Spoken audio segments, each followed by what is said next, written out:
Facebook নিজে চায় কিভাবে আমরা ফেসবুকে সফল হতে পারবো। ফেসবুক ফর ক্রিয়েটরের কিছু গাইডলাইন দিয়েছে গত 2 দিন আগে। এই গাইডলাইনের মধ্যে 3টি আমাদের জন্য টিপস দিয়েছে। এই টিপস গুলো যদি আমরা মেনে চলতে পারি তাহলে ফেসবুকে সফল হওয়া আমাদের কেউ ধরে রাখতে পারবে না। আজকে এই 3টি টিপস নিয়ে আপনাদের সাথে খোলামেলা আলোচনা করব।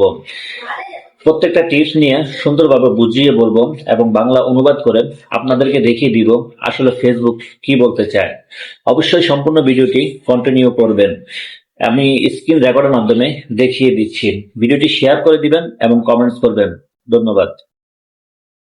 ওকে বন্ধুরা, প্রথমে আমরা ফেসবুকে চলে যাব। ফেসবুকে যাওয়ার পর এখানে ফেসবুক ফর ক্রিয়েটর একটি পোস্ট করছে গত 2 দিন আগে।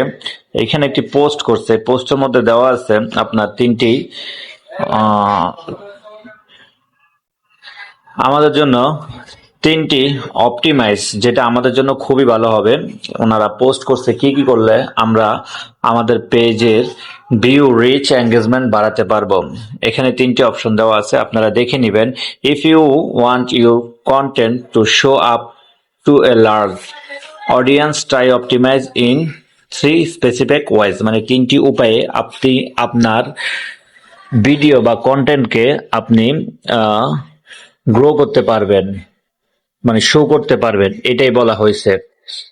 তো 1 নম্বরে দেওয়া আছে মেক অরিজিনাল কন্টেন্ট, 2 নম্বরে আছে মেক শেয়ারেবল কন্টেন্ট, 3 নম্বরে কমপ্লিট উইথ আওয়ার গাইডলাইন, এবং নিচে আরেকটা অপশনাল দেওয়া আছে, সেটা হলো বোনাস। তো চলুন এটাকে আমরা বাংলা করে দেখি বাংলাতে কি বলা হয়েছে।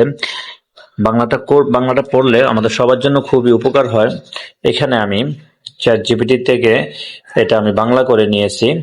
তো এখানে প্রথমে বলা আছে আপনার কন্টেন্ট যেন বেশি সংখ্যক দর্শকের কাছে পৌঁছায়, সেজন্য নিচে 3টি নির্দিষ্ট উপায়ে অপটিমাইজ করার চেষ্টা করুন। 1 নাম্বার, মৌলিক অরিজিনাল কন্টেন্ট তৈরি করুন। মৌলিক মানে আপনাকে অরিজিনাল কন্টেন্ট তৈরি করতে বলছে। স্রষ্টারা বলতে এখানে বোঝানো হয়েছে যে ক্রিয়েট করছে, যে মানে ভিডিওটা যে ক্রিয়েট করে তাকে বোঝানো হয়েছে। স্রষ্টারা সবচেয়ে বেশি ভিউ পান যখন তারা নিজেরাই ধারণকৃত বা তৈরি করা কন্টেন্ট পোস্ট করেন। মৌলিক কন্টেন্ট আপনার নিজস্ব কণ্ঠস্বর এবং আপনার দৃষ্টিভঙ্গি ফুটে ওঠে, যা আপনি ফেসবুকে উপস্থাপন করেন। এখানে আপনাকে বোঝানো হয়েছে যে আপনি যে নিজের অরিজিনাল কন্টেন্টটা তৈরি করেন নিজের ভয়েস দিয়ে এবং ক্যামেরার সামনে নিজের ফেস দেখিয়ে, যেটা আপনি তৈরি করেন, হ্যাঁ, ওটা আপনার দৃষ্টিভঙ্গি এবং আপনার সবকিছু কন্টেন্টের মধ্যে ফুটে ওঠে। ওকে,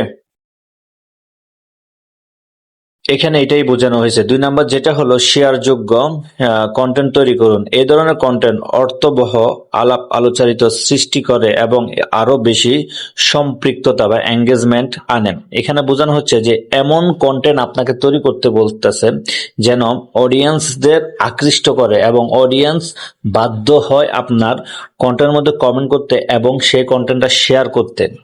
তো 3 নম্বরে বোঝানো হয়েছে আমাদের নীতিমালা মেনে চলুন। আমাদের বলতে ফেসবুকের নীতিমালা আপনাকে মেনে চলতে হবে। আপনার কন্টেন্ট যেন সুপারিশকৃত রিকমেন্ডেড ভিডিও হিসেবে দেখা যায়, সেজন্য অবশ্যই এটি আমাদের সততার নীতি, ইন্টারগ্রিটি রুলস ও নির্দেশিকা মেনে চলতে হবে।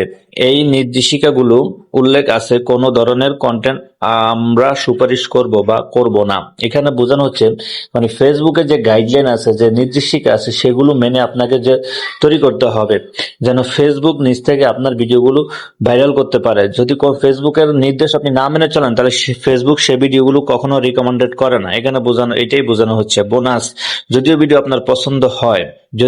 আপনার পছন্দ হয় তবে ফলোয়ার বাড়ানোর সবচেয়ে কার্যকর উপায় হলো নিয়মিত আকর্ষণীয় রিলস তৈরি করা। রিলস হলো নতুন দর্শকের কাছে পৌঁছানোর সেরা মাধ্যম। মানে ভিডিও আপনাকে পছন্দ হইলে ওই সকল ভিডিও থেকে আপনাকে রিলস বানাতে হবে, কারণ রিলসটা নিত্য নতুন মানুষের কাছে যায়। এখানে এটাই বোঝানো হচ্ছে। তো ভিডিওটি কেমন লাগলো অবশ্যই কমেন্টস করে জানাবেন। ধন্যবাদ।